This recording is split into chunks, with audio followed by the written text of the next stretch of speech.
Defend those ancients. Yeah, definitely Rubik is decent against puck, but there's actually not many hard disables that you're likely to get from under effect. I suppose Shackle was probably the easiest to usually get, which could be a problem for Chaos Nike, but otherwise roots and stuff, I think he can play around those. Unfortunately though, his lane should be relatively tough. Dark Mago is going to go lots of early bracers. Wand should be able to win pretty hard through mid, and then eventually Scofield probably rotate over as well, steal some water runes. Expecting a similar pacing from Peru Rejects in the second game. Again, I do think under effects draft is perfectly much differently.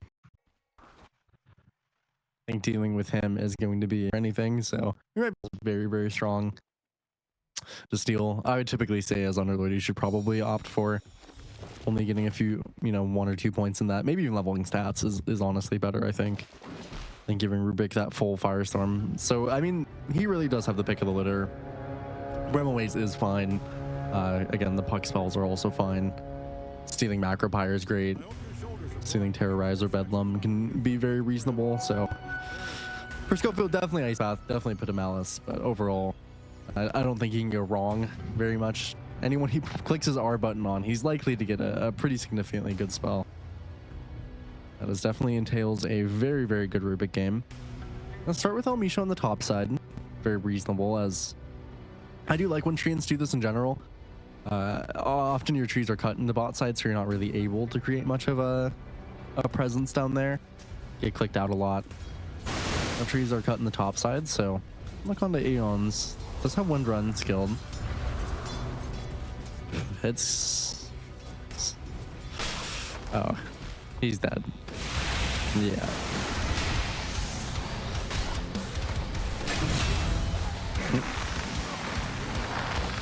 TP'd up.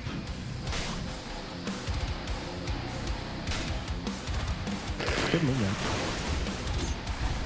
Oh, Shakiri. That's a lot of damage. Oof. Yeah.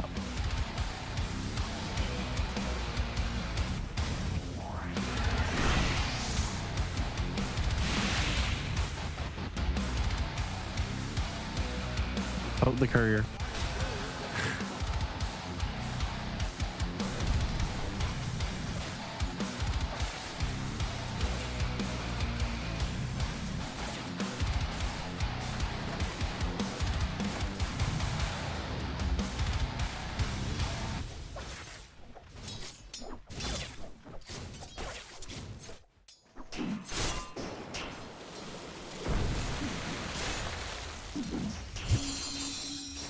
I mean, yeah, still I think Rubik definitely not the strongest one-on-one support, but I think overloading was definitely the correct decision on this top side. As with the gush in tow as well, Rubik can those really strong trades as well. They will get Scofield. Nice shackle. It should, yeah.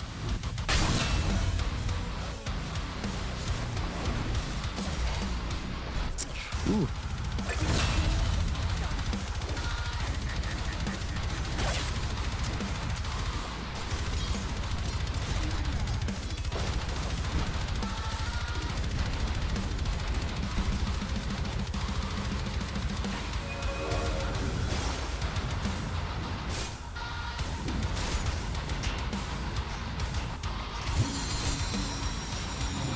Yeah.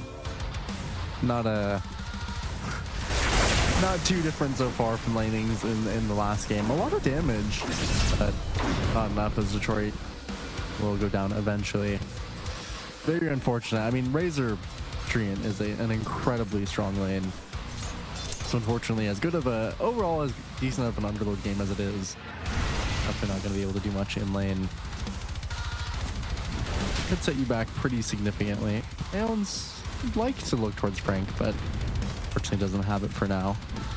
I do like this tied Rubik pairing at least. Again, Rubik definitely not my favorite hero. Not particularly the strongest early on, but Shackle does have some really nice potential for kills with telekinesis and that gush in particular. For now, using it defensively.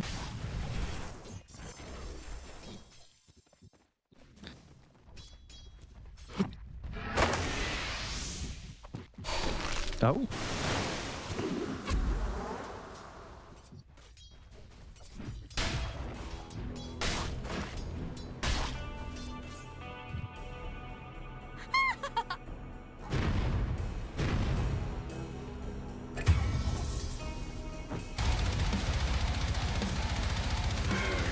Ooh.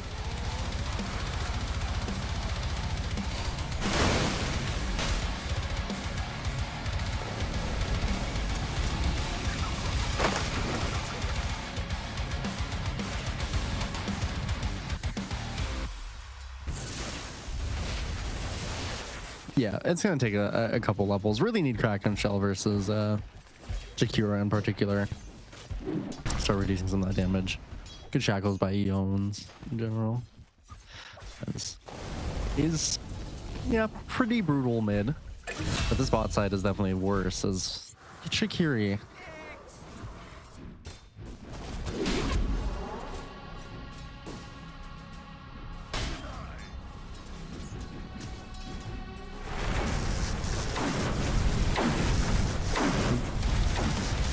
Yeah.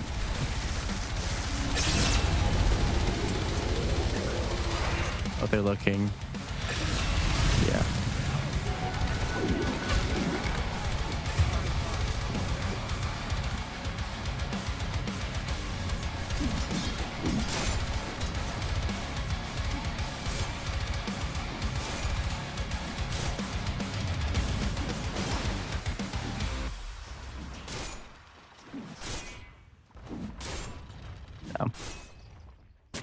Should be fine though. Come back to top lane with full resources. It's definitely this bot side winning incredibly hard, even in comparison to last game. Get some scouting onto the potential triangle. No stacks for now. Towards that 6-minute rune. Do you like this rotation? Honestly, coming over on the Razor as well, although should be a pretty difficult kill to actually land. It's a good idea, but not much to truly do. Karma is already 2-0-2. Very much looking to farm on this Underlord. I don't know if that's necessarily the build I would go towards, but definitely feeling that he needs it to recover.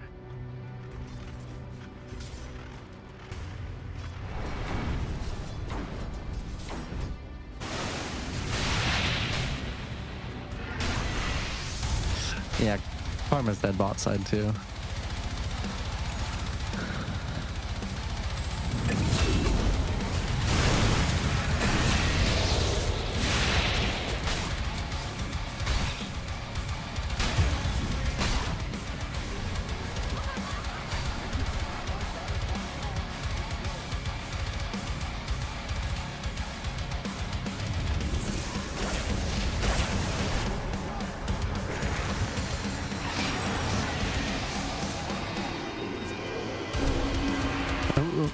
So cheeky.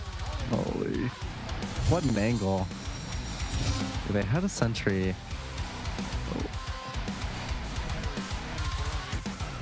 Oh.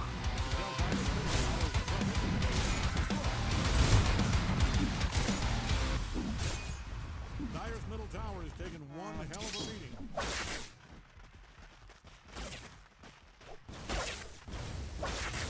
Not quite. Yeah, but pretty tough. One Ranger having a much better game than Eones did on the Shadow Fiend, but overall across the map, yeah, not doing too hot. Good damage. Oh no, living armor.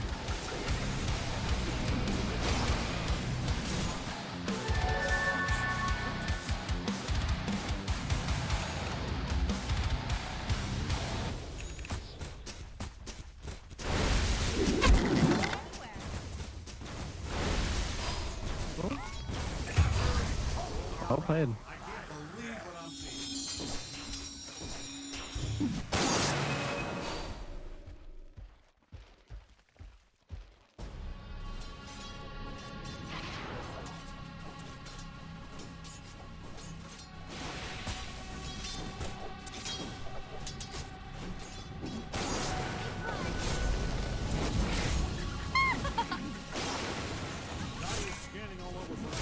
Yeah. will get more exciting.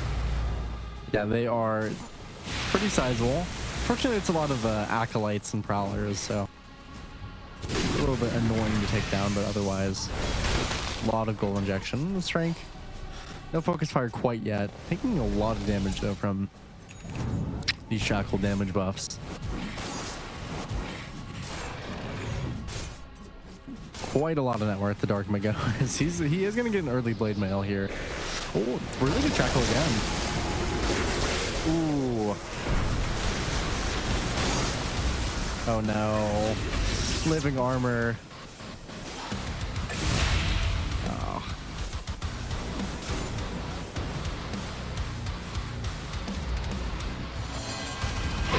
elMisho?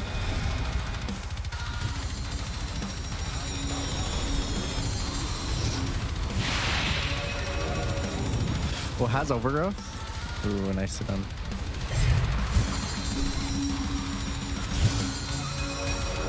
Playing. Ah.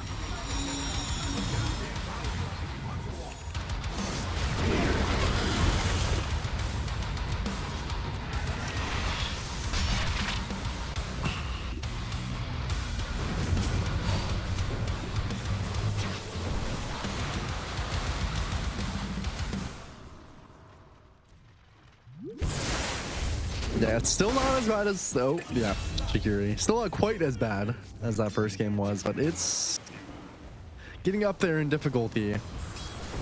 So Mandy's having some very nice rotations around the map, using that early strength of his and just barely catches.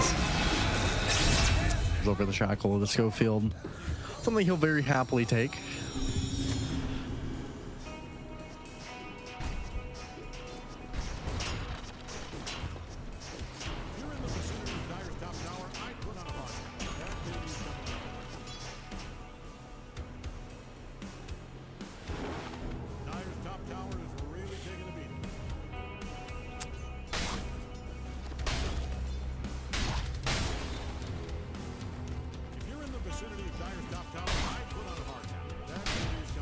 Yeah.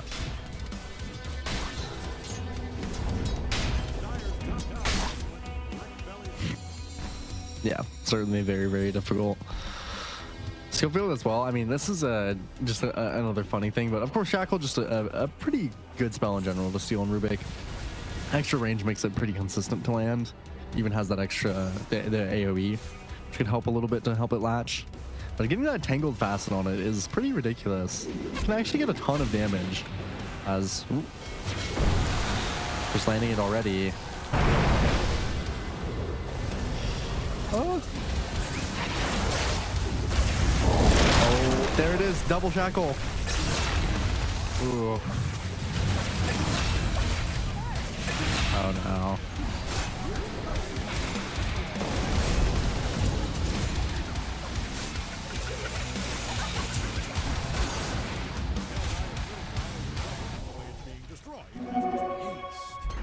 Yeah, very, very nice. And interestingly as well, it looks like I mean, maybe it's just a bug or whatnot, but it does seem that the bonus damage scales with Spell Amp. So maybe that's a fun little,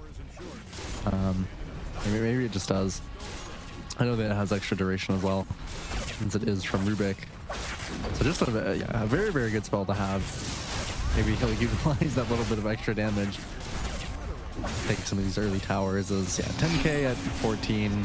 Chaos Nike comes in, doesn't dodge the shackle. There's the pit. Ooh, good pit. Yeah, it's yeah. Okay, there we go. Sure. Yeah, I respect it.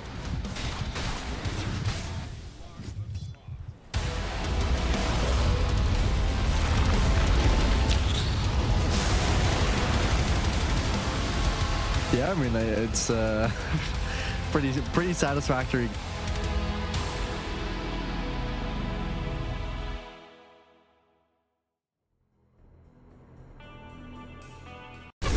Since it is from Rubik. So Just a team. Yeah. It's